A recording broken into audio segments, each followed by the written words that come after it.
చూడండి టెంపుల్స్ చూడండి, వీళ్ళు కన్స్ట్రక్షన్ చేసిన టెంపుల్స్. సో ఫస్ట్ మనం మాట్లాడుకోవాల్సింది నగర స్టైల్, నగర శైలి.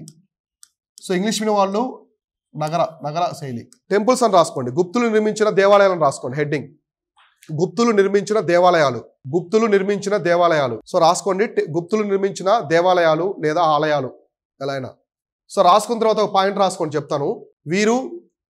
వీరు దేవాలయాలను లేదా ఆలయాలను వీరు ఆలయాలను నగరా శైలిలో నిర్మించారు.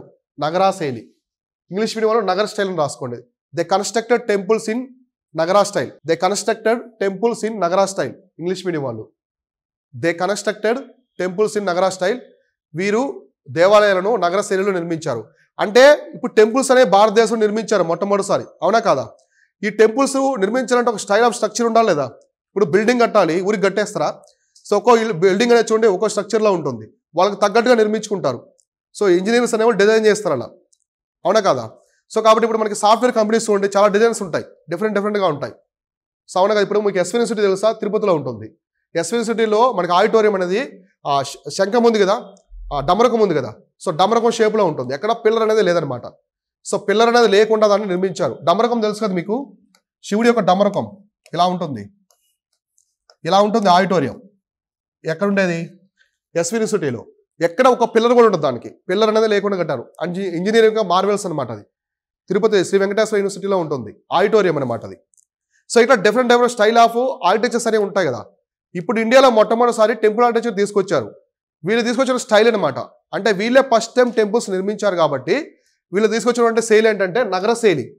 సో నగర శైలిలో వీళ్ళు టెంపుల్స్ అనేది తీసుకొచ్చారు. సో నగర శైలిలో మనకి విమానాలు పెద్దవి ఉంటాయి. సో విమానాలు ఉంటాయి, శిఖరాలు ఉంటాయి. సో మీరు నార్త్ టెంపుల్స్ చూడండి ఇలా పెద్దగా ఉంటాయి. సో పెద్దగా ఉంటాయి మనకి, అవునా కదా?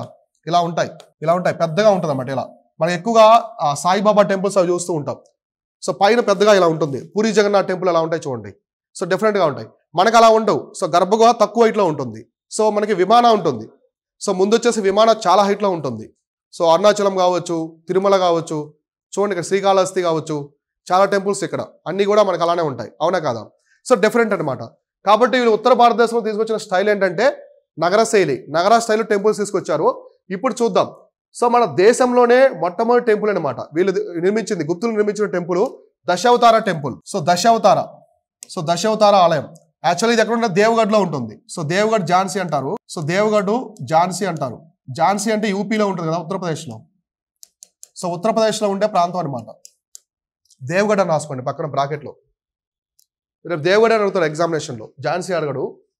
సో దశావతార ఆలయము దేవగఢ్ అనమాట. దశావతార ఆలయం దేవగఢ్ రాసుకున్నారా? ఇక్కడ చూడండి ఇమేజ్లో చూడండి, ఇదే టెంపుల్ అనమాట. సో స్టోన్ చూడండి, రెడ్ స్టాండ్ స్టోన్, మొత్తం రెడ్ కలర్లో ఉంటుంది. మనకి ఇలా ఉంటాయి టెంపుల్స్, ఇలా ఉండవు. మనది గ్రానైట్ స్టోన్.